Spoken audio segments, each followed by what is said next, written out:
We're now going across to Himachal Pradesh to welcome on the show Chief Minister Sukhvinder Singh Sukhu. Let's go across now to the Chief Minister. Thank you so much for being with us today and joining us on this very, very important initiative. Sir, if you can share with us, अगर आप हमको बता सकते हैं हिमाचल प्रदेश में आप दिव्यांग के लिए क्या कर रहे हैं एक्सेसिबिलिटी इंक्रीज करने के लिए? जी. Definitely, I am telling you, in Himachal Pradesh में 75,000 जो दिव्यांग है उनको हम पेंशन्स दे रहे हैं और जो उनकी इमोशंस है उसको पहले अंडरस्टैंड करते हैं।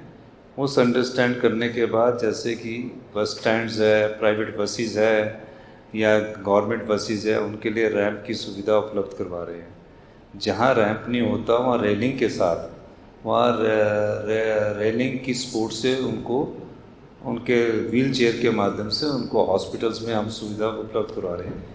3300 के करीब हमने स्कूल्स में जो दिव्यांग है उनको हमने टॉयलेट्स की सुविधा उपलब्ध करवाई है और जो 117 हमारे गवर्नमेंट अकोमोडेशंस है, गवर्नमेंट अकोमोडेशंस में भी हमने उनको सब प्रकार की सुविधा उपलब्ध करवाई है। तकरीबन 75,000 दिव्यांग हिमाचल प्रदेश में हैं।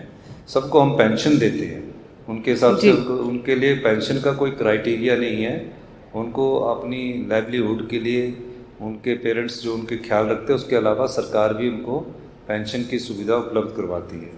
और जो भी हो कुछ इनके लिए हमें करना होता है उसके लिए स्पेसिफिक बजट रखा होता है। उस बजट के आधार बनाकर हम इनके लिए जो योजनाएं लाते हैं कि कई प्रकार के दिव्यांग हैं, तो उस दृष्टिकोण से हमारी सरकार उनके लिए उस प्रकार से सुविधा उपलब्ध करवाती है।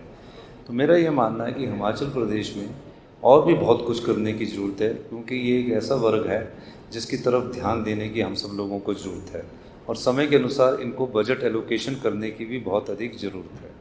तो हमने इसमें इस बार भी हमने अपने बजट में स्पेसिफिक इनके लिए भी रखा है और इनकी जो समस्याएं हैं उसको अंडरस्टैंड करते हैं और उस अंडरस्टैंड करने के बाद उसको दूर करने की हमारी कोशिश हमारी सरकार की रहती है। सुखू जी, मैं निधि बोल रही हूँ। बहुत बहुत धन्यवाद अपना इतना महत्वपूर्ण समय निकालने के लिए। मंजिल उनकी साथ हमारा, ये हमारा उद्देश्य है इस कार्यक्रम का। हंडे द्वारा समर्थ, ये एक पूरी हम पहल कर रहे हैं। एक आंकड़ा जो हमारे देश में आता है कि 75% हमारे देश के जो 5 साल से कम उम्र के बच्चे हैं वो उनको स्कूल में जगह नहीं मिलती। 75% जो दिव्यांग बच्चे हैं, जो विकलांग बच्चे हैं। हिमाचल प्रदेश के स्कूल बहुत अच्छा करते हैं एबल्ड बच्चों के लिए, लेकिन इन बच्चों के लिए क्या विचार, क्या सोच है आपकी? जो 75% से 5 साल के कम उम्र के बच्चे हैं, पहले तो उनकी स्टडी करनी पड़ती है। हम पहले कोई भी, मैंने डायरेक्शन ये दे रखी है कि जो बच्चे हैं, कई डम एंड डफ है, कोई कई प्रकार के दिव्यांग हैं, तो उनको स्टडी करने के बाद उनके अनुसार, उनके पेरेंट्स की सुविधा के अनुसार फिर टीचर से बात करके हम उनको सुविधा प्रदान करने की कोशिश कर रहे हैं। कुछ कमियां इसमें हैं, उन कमियों को दूर करना पड़ेगा और ये आने वाले समय में धीरे धीरे दूर होगी। अब दिव्यांग भी कई प्रकार के, उन चीज़ों को हम अंडरस्टैंड कर रहे हैं। अब हमने उसके अंडरस्टैंड करने के बाद एक अलग से विंग बनाया है जो इन समस्याओं का समाधान करेगा। अभी रैंप बनाकर तो इनको चलने की सुविधा की दी गई है, लेकिन उनकी इमोशंस क्या है, किस प्रकार से सोचते हैं, किस प्रकार की एजुकेशन वो लेना चाहते हैं, क्या उनकी सोच है, उसको भी डेवलप करने की ज़रूरत है ताकि वो सेल्फ डिपेंडेंट हो सके।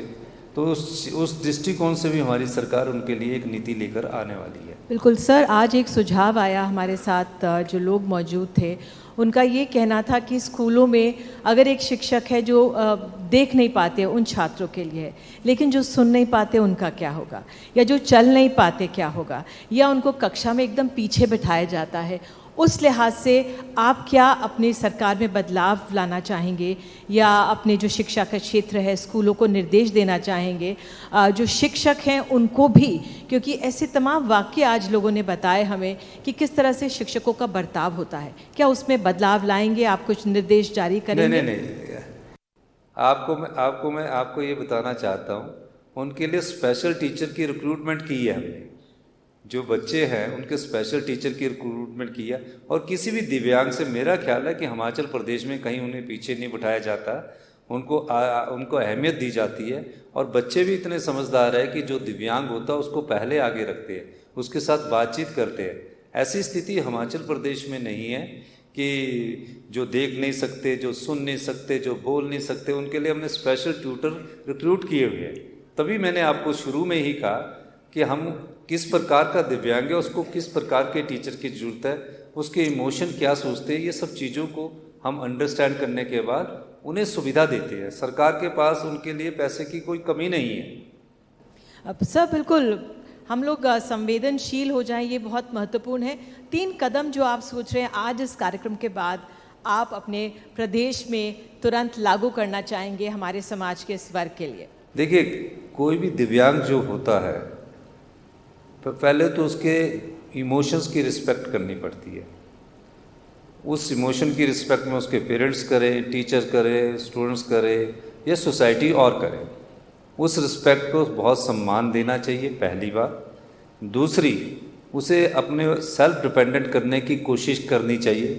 पर कई जगह दिव्यांग ऐसे हो सकते हैं जो जीवन में कभी सेल्फ डिपेंडेंट नहीं हो सकते। उसके लिए नीति लानी पड़ेगी कि गवर्नमेंट इनको कैसे टेक केयर करेगी, कैसे इनकी केयरिंग करेगी, उस प्रकार से सोचना पड़ेगा।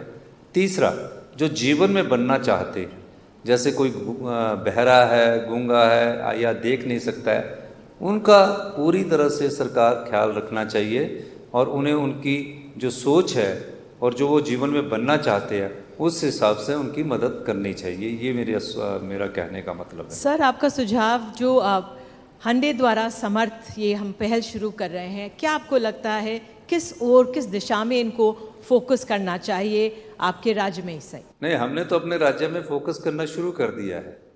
हमने अपने राज्य में सहारा योजना, कोई एक आदमी जो चल नहीं सकता उसके साथ एक आदमी को जो जाएगा उसके साथ उसको हर महीने हम पैसे देते हैं। हमने तो उस दृष्टि से सोचना शुरू कर दिया है, लेकिन इसमें बहुत सुधार की ज़रूरत है और समय समय पर जो परिस्थितियां बदलती है समय के अनुसार उन परिस्थितियों के हिसाब से भी हमें आगे बढ़ने की ज़रूरत है। ये मेरा कहना है। बिल्कुल, आपने हमें समय दिया, इसके लिए बहुत बहुत धन्यवाद। और आपने जो बहुत अहम शब्द का प्रयोग किया, सम्मान देना बहुत ज़रूरी है, उसके लिए भी आपका बहुत बहुत धन्यवाद।